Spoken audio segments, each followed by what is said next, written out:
పానీపూరి అనగానే మనందరికీ ముందుగా గుర్తు వచ్చేది నూనెలో వేయించిన పూరీలు.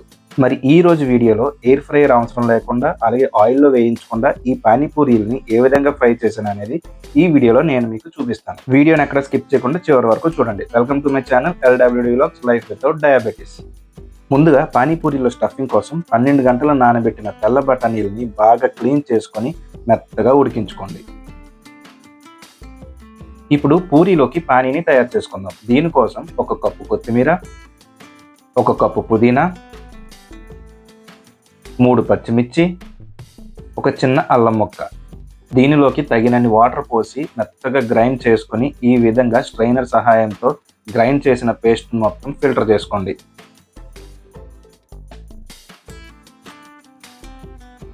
ఇప్పుడు ఫిల్టర్ అయిన వాటర్లో చిన్న నిమ్మకాయ సైజ్ చింతపండు నుంచి తీసిన రసంని ఇందులో కలపండి.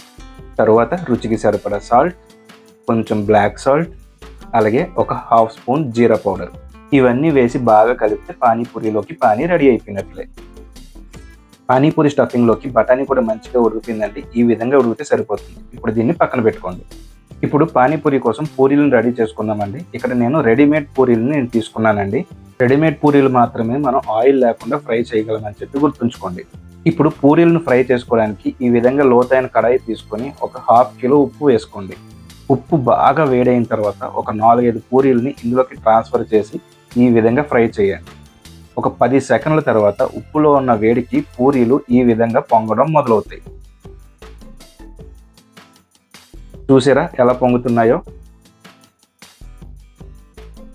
పూరీలు మొత్తం అన్నీ ఈ విధంగా పొంగేంత వరకు బాగా ఫ్రై చేసుకోండి. ఇక్కడ మీరు పూరీలని నూనెలో ఏ విధంగా అయితే ఫ్రై చేస్తారో ఇక్కడ సాల్ట్లో కూడా అదే విధంగా ఫ్రై చేయండి. పూరీల మీద ఉన్న ఆ లైట్ గోల్డెన్ బ్రౌన్ కలర్ ఏదైతే ఉందో అవి పోయేంత వరకు మీరు ఈ విధంగా ఫ్రై చేస్తే పూరీలు మంచిగా వేగినట్లే.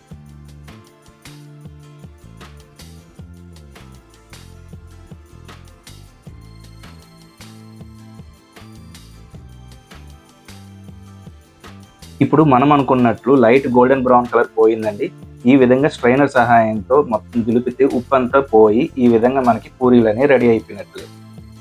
10 నిమిషాల తర్వాత మీరు కానీ టెస్ట్ చేస్తే పూరీలన్నీ ఈ విధంగా క్రంచీగా తయారవుతాయి. ఇప్పుడు పానీపూరి తినడానికి రెడీ చేసుకుందాం. ఇప్పుడు మీరు పానీపూరి బండి మెయింటైన్ చేస్తున్న ఫీల్డ్లోకి వెళ్ళిపోయి మీ ఇంట్లో వాళ్ళని మీ ముందు నుంచోబెట్టండి. ఇప్పుడు వాళ్ళ చేతిలో ఉల్లిపాయలతో ఉన్న ఒక చిన్న బొచ్చుని వాళ్ళ చేతిలో పెట్టండి. ఇప్పుడు ఒక పానీపూరిని తీసుకొని పానీపూరికి ఈ విధంగా హోల్ చేసి దీంట్లో స్టఫింగ్ని రెడీ చేసుకోండి. ముందుగా ఉడికించిన బఠానీని ఇందులో వేసుకోండి. తర్వాత ఉల్లిపాయ ముక్కల్ని ఇందులో పెట్టి మనం ఏదైతే రెడీ చేసుకున్న పానీ ఏదైతే ఉందో ఆ పానీలోకి పూరీని మొత్తం అంతా డిప్ చేసి ఆ బొచ్చులో పెట్టండి. ఈ పానీపూరిలోకి స్వీట్ అనేది యూజ్ చేయకుండా తింటే మనకి హెల్త్కి చాలా మంచిదని చెప్పి గుర్తుంచుకోండి. అంతేనండి.